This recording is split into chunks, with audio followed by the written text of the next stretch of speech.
Shalom jemaat yang dikasihi Tuhan. Hari ini kita akan merenungkan bersama kebenaran firman Tuhan. Sebelum kita membacanya, saya ingin menanyakan pada Anda, apa yang menjadi pemenuh kebutuhan kehausan jiwa saudara? Apakah rasa dicintai, dimiliki? Apakah harta? Apakah itu pangkat? Apakah itu kenikmatan? Bisa saja kita jawab salah satu, atau mungkin salah dua, atau mungkin tidak ada di sini hal yang bisa memuaskan kebutuhan jiwa saudara. Dan di masa-masa yang tidak mudah seperti pandemi ini, ada satu pemuas jiwa manusia yang tak dapat dibendung, bahkan oleh karantina sekalipun. Apakah itu? Itu adalah kebenaran firman Tuhan. Saya bacakan untuk saudara dari Yohanes 4 ayat 13 sampai 14. Jawab Yesus kepadanya, "Barang siapa minum air ini, ia akan haus lagi. Tetapi barang siapa minum air yang akan kuberikan kepadanya, ia tidak akan haus untuk selama-lamanya. Sebaliknya, air yang akan kuberikan kepadanya akan menjadi mata air di dalam dirinya yang terus-menerus memancar sampai kepada hidup yang kekal." Berbahagia kita yang membaca, merenungkan, dan juga menjadi pelaku firman Tuhan dalam kehidupan kita sehari-hari. Saudara yang terkasih, kejadian ini terambil di sebuah dekat sumber air di Samaria. Tuhan Yesus bertemu dengan seorang perempuan yang ingin mengambil air, dan itu terjadi pada siang hari. Bukan hal yang lazim orang mengambil air pada siang hari. Biasanya kalau nggak pagi, dia ngambilnya sore. Artinya, perempuan ini ingin menghindari sesuatu.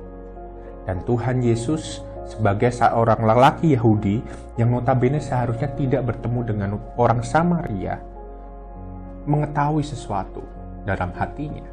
Ya karena dia adalah Tuhan. Dan Tuhan langsung menembak tentang kekosongan jiwanya itu, tentang apa yang dibutuhkan dia.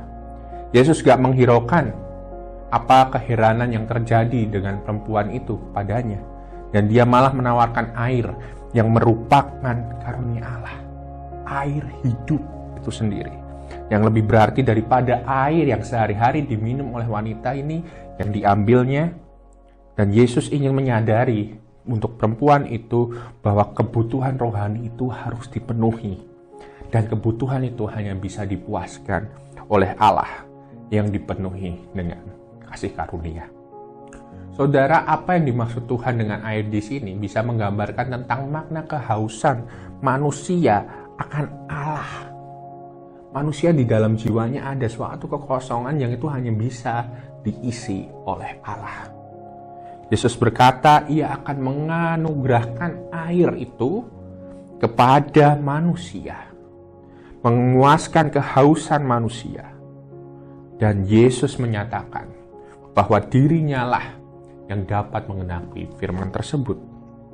Karena ia Mesias, karena ia yang sanggup memuaskan kerinduan jiwa manusia.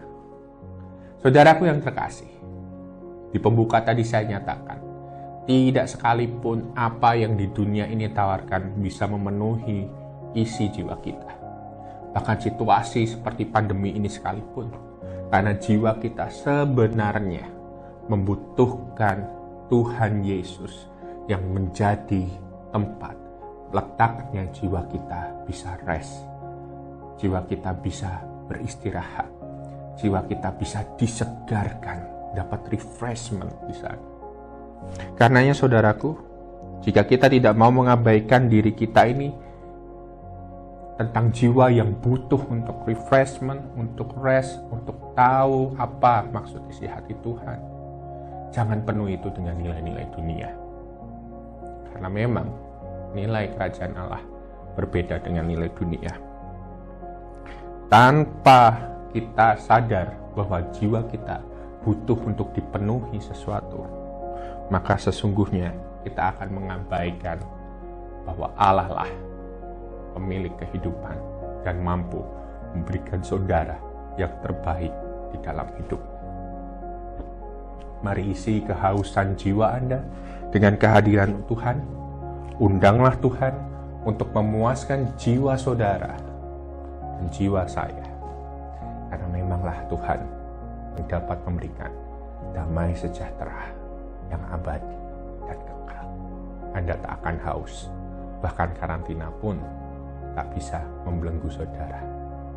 Mari kita berdoa. Tuhan, kami mengucap syukur untuk hari ini boleh membaca kebenaran firman-Mu, diingatkan bahwa jiwa kami memerlukan Tuhan, memerlukan diri-Mu Tuhan. Kau adalah sumber air yang tak habis-habisnya, menyegarkan jiwa kami. Datanglah, penuhilah diri kami dengan kehadiran Tuhan. Kami mengucap syukur atas karya keselamatan yang Tuhan boleh beri, sehingga kami boleh tahu betapa cintanya Engkau pada kami.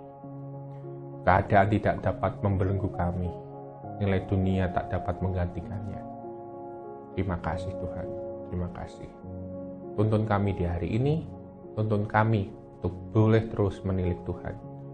Terima kasih. Di dalam nama Tuhan Yesus, Sang Gembala kami yang agung, kami berdoa dan mengucap syukur. Amin. Tuhan Yesus memberkati.